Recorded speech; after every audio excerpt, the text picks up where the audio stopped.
Chào các bạn, sau khi mà mình học chung với nhau qua 3 phần của phần xét thì bây giờ trong cái phần xét nó có còn nhiều cái phương thức, nhiều cái phương pháp lắm để mà nếu các bạn giỏi tiếng Anh thì các bạn có thể tự đọc cũng được. Và sau này khi mà chúng ta làm việc, chúng ta gặp vấn đề nào thì chúng ta chỉ cần quay lại trang web này chúng ta đọc tiếp ha. Còn cái phần Python Dictionary thì các bạn cũng vào đây đọc luôn nha, nó rất là dễ.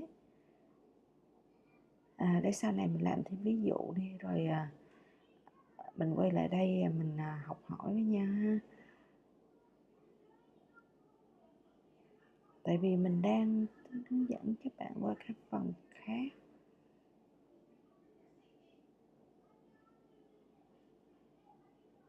Cho nên mình nghĩ là ví dụ như là chúng ta nhập cái dictionary như thế này.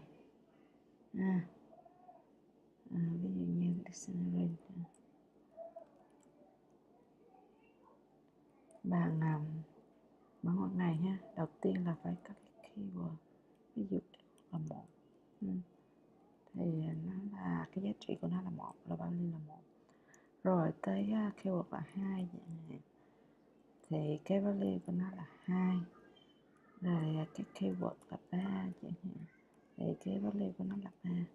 Đó, nhập dictionary là vậy. Chúng ta gọi là div 1.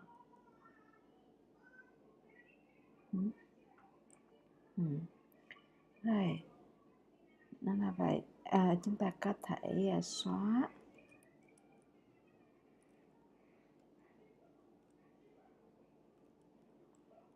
ví dụ như xóa cái phần tử là 1.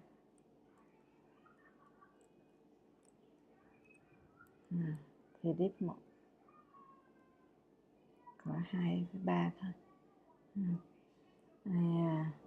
Chúng ta có thể in ra, nghĩa là xem một phần tử bất kỳ, ví dụ như xem phần tử 2.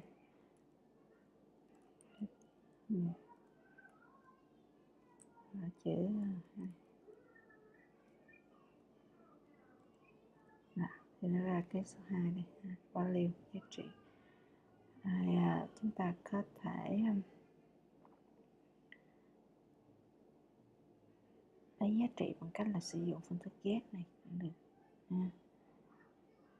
Rồi chúng ta có thể thay đổi cái giá trị trong div, ví dụ như div 1 ngay chỗ 2 á, bây giờ mình không muốn nó là 2 nữa mà mình muốn nó bằng ví dụ như là 22 chẳng hạn. Bây giờ gọi là div 1 này, 2 cho nên nó biến thành 22 rồi đó. Rồi tiếp chúng ta có cái gì nữa, in tất cả những key name, nghĩa là những cái chữ trong cái dictionary này, 2 với 3 ra bằng cái lệnh này, dùng vòng lặp for ha. Các bạn có thể in giá trị cũng được, nghĩa là in số 22 với số 3 ra đó. Để chúng ta có thể vừa in giá trị mà vừa in cái keyword ra luôn cũng được. Rồi chúng ta có thể sử dụng lệnh if cũng được, kiểm tra. Rồi chúng ta có thể xóa một cái item luôn. Cái này là item, này là last one, cái cuối cùng. Hoặc là chúng ta có thể sử dụng del để xóa cái dictionary đó.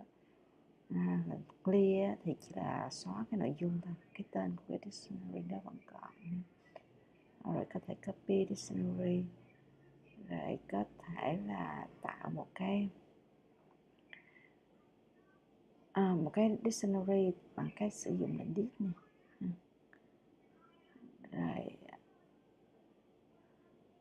Rồi có thể tạo dictionary và sử dụng lệnh div. Có thể update, có nghĩa là có thể thêm một list mới, ví dụ như là một chấm update ha, thêm giá trị vào. Update cái gì đấy,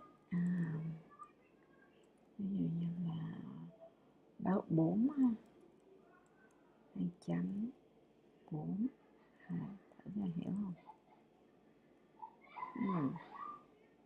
Evaluation time đây là sai chỗ nào rồi. Vậy thì nhấp vào chỗ chữ update nè, thì nó sẽ hiện ra đây update. Mình thiếu cái ngoặc này, đây lại ha, thiếu update. Rồi mở ngoặc này ra, 4 2 chấm số 4, đóng ngoặc này lại, enter, rồi gõ vào tiếp 1 2 3 4.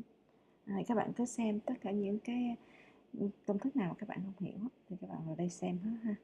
Có Python set, Python tuple, Python list, Python dictionary. Học trên cái trang này vô cùng dễ luôn. Nên các bạn thấy thích thì nhấn like và subscribe cho mình ha.